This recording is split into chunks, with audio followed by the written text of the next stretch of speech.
using the Bluemix is where it resolves all these kind of different problems that keep coming up. So one is that Bluemix, you see these different icons here. So you click on that in less than 3 minutes, and you can probably test that. In less than 3 minutes, the actual platform is created, the service is created for you, and all you have to do is then just push your app onto the Bluemix platform. So that's the first thing. So you can run your app in a very quick fashion.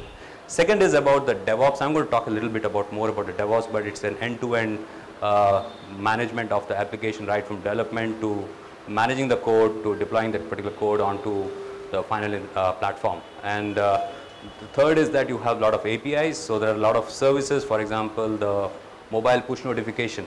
So you can have your app and your app is requiring push notification. So you can integrate with the Bluemix services for the push notification using APIs and then avail the services. And you can have a hybrid of applications which kind of run on your premises as well as on the cloud. So you can have a combination of that. This is the Bluemix portal. So if you see here, there are like a lot of services which are provided by IBM. There are a lot of third-party services, and there are a lot of open source services. So if you go down, I'll just directly first start from the database.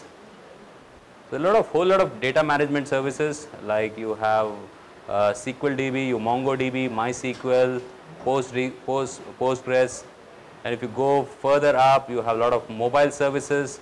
Further up, you have web-based and application-specific services, like you have the data cache, you have a log analysis which analyzes the log.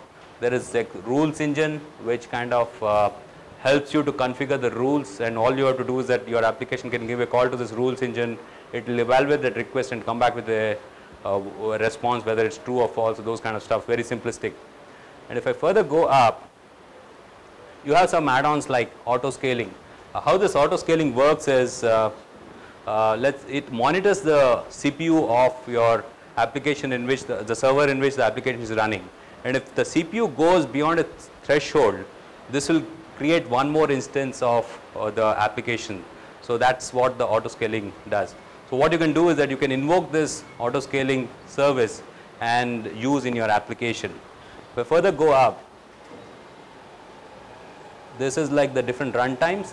So runtimes is basically a combination of frameworks, and you have the you have the runtime. It's basically a combination of scripts which will get your frameworks and the runtimes installed in the server. So you will have a whole lot of runtimes, which is the Java Node here, Node.js, Node, Ruby on Rails, Ruby on Sinatra, and there are a lot of open source runtimes also that can be plugged into that, like PHP, stuff like that. And boilerplate is a combination of a runtime and the backend services. So like for example, it will be a combination of a Node.js or a backend MySQL or a Java Node with MySQL. So here I'm going to show you the boilerplate actually. Since we are in Your Story, I'll put up this name Your Story here for my app. For a platform actually, not the app.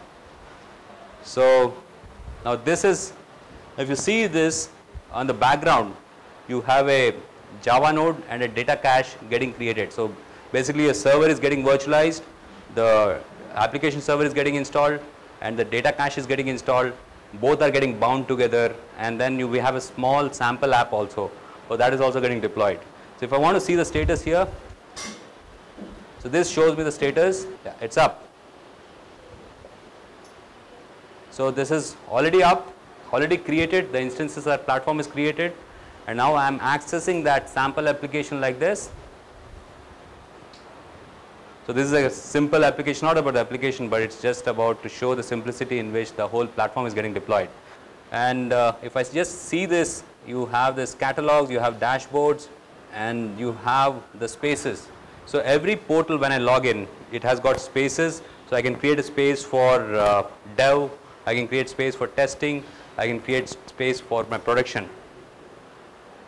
So I'll go into manage space, and every space has, I can allocate users, and each user I can give some controls on what are the activities he can do.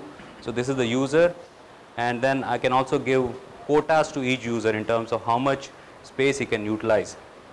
Coming to Cloud Foundry.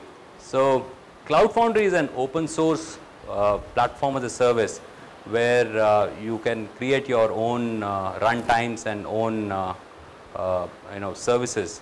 And what it does is that it specifies the it gives specifications in terms of how different runtimes can be deployed, how these runtimes can be accessed, how different I'll just go to the next slide. So it gives in terms of how different frameworks you can deploy, how multiple languages you can deploy and access those languages, how different services like MySQL, Postgres, MongoDB, Redis, those kind of services you can deploy and access, and then how to create this platform in a private cloud as well as a public cloud. IBM not only confirms to the specifications in terms of open source frameworks and services, but also it adds its own services, and it also gets third-party services to be put onto the Bluemix. This is a little bit about the architecture. I'll not dwell into the Cloud Foundry architecture, but this is the specifications that they give, and it is up to every provider how they want to implement this basic framework. So how it works is that you have a request coming in, it comes to the router, from there it gets authenticated, the request is getting authenticated, then it goes to the cloud controller, which actually sees what the request is all about. If it is about creating a platform, then it goes to the right node to create the platform. If it is about accessing an application, then it goes to right node to access the application. So that's the cloud controller, what it does. And then you have the health manager, which manages the health of the entire different nodes that are there. And then you have this application execution engine where the actual code runs, the platform runs in that. And then you have the blob store, which kind of stores the metadata of the different platforms and the different applications. You have the service brokers, which is kind of interfaces between the application and the backend services. And then you have a communication going on with the help of message broker. And then you have the metrics collector. Every platform needs to collect the metrics in terms of how much is the usage of every application, how much the usage of every service. So there needs to be a way to collect these metrics to maybe again charge back and stuff like that. So this is basically the fundamental blocks of any platform which is specifying to the Cloud Foundry standards. So as I said, IBM has its own way implemented these architecture but still complying to the Cloud Foundry standards. So here is one in terms of the additional capabilities where IBM not only gives access to the open source frameworks and services, but also to IBM services. Like IBM has got some 3,000, 4,000 products, and those products are actually slowly getting into the Bluemix offered as a Bluemix service. And then a lot of third-party services as well. So this is basically some of the commands in which you want to deploy an app onto Bluemix, and then how to start an app in the Bluemix. So, and what I'm going to do is I'm going to actually show a demo using Cloud Foundry commands, how to go and deploy an app into the Bluemix and then start that app in Bluemix. So the Cloud Foundry actually states to it's a Git command line by which you normally access the Cloud Foundry platform. So in this case, I'm going to start. First, I'm going to start off with creation of a MySQL database. So this is the second step. So I'm going to create a Node.js platform, and this is what I did was that I took an open source Git repository. From there I cloned that, copied that source code and put it in my local desktop, local laptop, and now I'm pushing that same Node.js from my laptop to the Bluemix using Cloud Foundry commands. So this is what the app name is, My Upload Your Story. And now I'm going to bind the My Upload Your Story Node.js to MySQL database. I'm going to start this app now. So if I go to the Bluemix portal, these should be already created, right? So we're going to check that. So it's already created for me. My Upload Your Story. So I click on this. So it's up and running. It's basically a small application that got deployed. What it does is it takes some flat files and dumps that flat file lines into a MySQL database. Now using DevOps. So DevOps is basically end-to-end life cycle management of my application, right from development to managing that version control to opening up a ticket to fix up any bug to collaboratively work towards an execution of that particular project to finally deploying it. So that's DevOps. IBM also has its own DevOps services, and again it does stuff like end-to-end life cycle product application development. It has got integrated task tracking, like you can open up a ticket and make sure that it can assign that ticket to someone and people can work on that, and you can have a dashboard in terms of how that particular ticket has been progressed. You can do other complementary services also being provided by IBM, like the mobile quality assurance, like it will go and check how that application is performing onto the mobile. If there is an error, it will actually go and figure out which line of the code has got that particular error. So that's the little bit services on the mobile quality assurance, and it has got its own web ID. Either you can use our Eclipse platform or you can use a development environment provided by Bluemix. And what you can do is that you can make your projects as private or public, and this whole DevOps runs again on the software. So this is some of the things which are part of the DevOps. One is obviously the end-to-end DevOps management, but you also have mobile quality assurance. You can pull your code from Git hosting. You can also have the deployment automation. You have a particular app running on DevOps, IBM DevOps, and then you can deploy it onto the Bluemix. And I'm going to show that demo as well. And then you have a lot of monitoring analytics of your application. You can monitor your application in terms of how they are performing, and if there is any particular, let's say how much is the JVM and how much is the memory size and those kind of stuff, you can monitor using the node of the DevOps. And as I said, it has got a web ID also, and it's got a agile development, which is about creating your work items, allocating that work items to people to work on it, and then seeing how it is progressed. And all this monitoring can be done with the help of dashboards.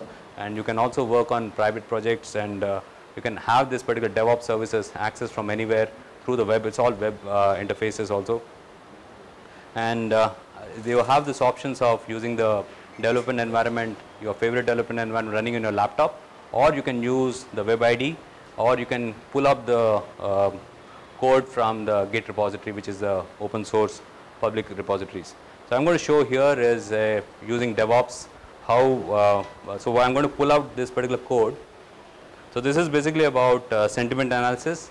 You can put your Twitter handle and it will tell how people are talking about that particular, about that particular handle, if it is positive or negative, those kind of stuff. So I'm going to pull that code into the DevOps. So it's now into my project. So I'll create a project for myself. So I'll probably put that project as your story. I'm going to save this, and now I'll deploy this. This will now get deployed directly onto the Bluemix. So as it's getting deployed, I'll show you how it is got deployed as well. I'll do function F5 here. So once it is deployed, I'll just show you. I'll just also show in terms of version control. I'll make some changes in the code and then see how you can do a version control as well. So this is an app here. I go and click on this app. So I'm just going to add this Bluemix here. And the way this works is that I'll just put any handle here, and I'll say this is my Twitter handle. I'll just say go, and based on which the sentiment is positive, it will give a smile. If it is neutral, it will say a normal face, and if it is bad, then it's going to show that the sad look. So what I did here was I added Bluemix here. I say now file, save it, and now what I'm going to do is I'm going to deploy that, which means that I should be able to see the Bluemix as an add-on to the description.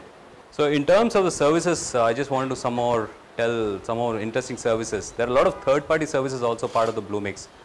One is being offered by Pitney Bowes. What it does is that it got this geocoding services, which means that if you put your address, it will give me the GPS coordinate. The other way is that you give your GPS coordinates and it will give you the address. So this is a very interesting service. This is offered by Pitney Bowes, it's a third party. Now I think this got deployed here. And what I'll do is that I'll click on this link here. So you see this Bluemix got added here. Okay. Now if I want to do the version control, I can just check this. Now you see here, the changes, you can actually visualize it in a very nice fashion. So that's about the DevOps part. Now coming on to the final stages of the presentation and demo. So this is some of the services. We have services on the web, as you saw on the portal. We have services on the mobile, on the data management, the application services, a whole lot of them. And then we're going to, and these are like combination of open source as well as provided by IBM as well as by third party. And some of the future content which I am really kicked about is the big data analytics, the reporting and charting. They already have announced that it's going to be pushed, probably might be in a week's time. We're going to have that reporting. The Cognos engine will be available as a service. The predictive analytics, very powerful tool in terms, and I feel that that's going to be the next gen analytics that is going to be coming up. So that's also being offered as a part of the, will be coming as a part of the Bluemix. So very interesting services to be watching out in the future. So I'll show you one small demo about creating an Internet of Things. So this is already an Internet of Things boilerplate. Everybody is aware of Internet of Things. All right, so just for the benefit of everybody, you have, it's basically a way to connect to different devices. The devices like the mobile, the GPS or the sensors or the SCADA devices. It's a way to collect the data from these different sensors, analyze that data, churn that data and come out with some actionable events. So here I'm going to click on this Internet of Things starter. What it does is that it creates me a Node-RED editor. It creates an Internet of Things platform, and it also creates a time series database in the background. So I'll just create a name here. I'll put probably my name here. I'll say create. So again, in the span of 3 to 4 minutes, I should be having these nodes up and running for me. And once these are ready, I'll be basically taking one small sample flow, which actually takes sensor information, evaluates that sensor information, and comes out with the right output. So you see this is the node which actually takes the input from the sensors. And if you see the inputs here, a whole lot of ways in which sensors or the devices can send information, whole lot of protocols like MQTT, TCP/IP, UDP, HTTP, web services, whole lot of things, and all you to just pull and drag and drop these nodes here. So for example, the TCP/IP, I'll just drag and drop here, and if I have to go and add it to a function, I'll create a function which will basically evaluate the data that is coming up. I'll then connect these two, and I'll just click on this. I'll add my function here. Those are the different interesting stuff that you can do. So what we'll do is that we'll just input a device. I have one simulator here. This is the simulator which actually simulates the sensors. This is the device ID. I can increase and decrease the temperature. So I'll just put in here. I'll say OK. And this is a function which evaluates temperature. If the temperature is less than 40, it is safe. It is greater than 40, it is critical. So that's already there. And what it'll do is that I'll go to the debug. I'll deploy this app. It's on the right hand side where you see the output. So I'll probably just move on to the last part, which is the cloud marketplace. We launched this cloud marketplace where you can create your app and then put it onto the cloud marketplace where customers can come and discover those apps and buy those. This is the cloud marketplace where you can kind of have distinction in terms of the service applications that are provided through business. Then there are like a lot of development services. Then there are like a lot of operation services. You have category wise, like for any startup interested in gaming, they can just go and click on gaming and they will find all the different services that might be useful for them from a gaming perspective. There are different categorization and all that. So what you can do is that you can submit your app. It gets curated by IBM. Once it is curated, then it is published onto the cloud marketplace where it allows other customers to discover that. And then like you also have interesting videos on marketing and all that that can be attached to that particular application. About the security, I will not dwell deep into that, but I'll just mention 3 or 4 points where you have, the physical security, like if you go to any of the data center of where the Bluemix is deployed or the software is deployed, you will not be able to distinguish where the door is for entering into the servers of the data centers. And there are 4 different doors before actually one hits the data centers, and all are protected by biometric, and there's no entry of unescorted entry inside any of the data center. Once one goes into the data center, it's like all the servers are barcoded, which means that you can never distinguish what server is hosting what application. And in terms of the security standards, it follows a whole lot of security standards like HIPAA, PCM, PCI standards for payments. It also follows the US Department of Security standards, which states that if you are deleting a data from a hard disk, the hard disk needs to be formatted not once, twice, but 8 times, so that in no way one can recover the data from the hard disk. So this is some of the standard it follows. Then this is basically some of the categorization in which the cloud infrastructures are putting into different categories. You have tier 1, tier 2, tier 3, tier 4 based on the uptime. So SoftLayer or the Bluemix platform falls into the tier 3 category. So there is annual downtime of 1.6 hours. If you take the other cloud providers, they will probably fall into most of the cloud providers fall into the tier 2. In summary, we just had a demo as well in terms of how Bluemix easy to create your services. There are a multitude of services, IBM provided, open source, third party provided. Then it also follows the Cloud Foundry specifications, which is again open source, and it's integrated with DevOps. And there are multiple ways in which you can deploy your application, right from your Eclipse platform to Cloud Foundry to directly to Bluemix or through DevOps. You can multiple ways to deploy your application, and it's on a secure environment. So that's it. Thank you so much.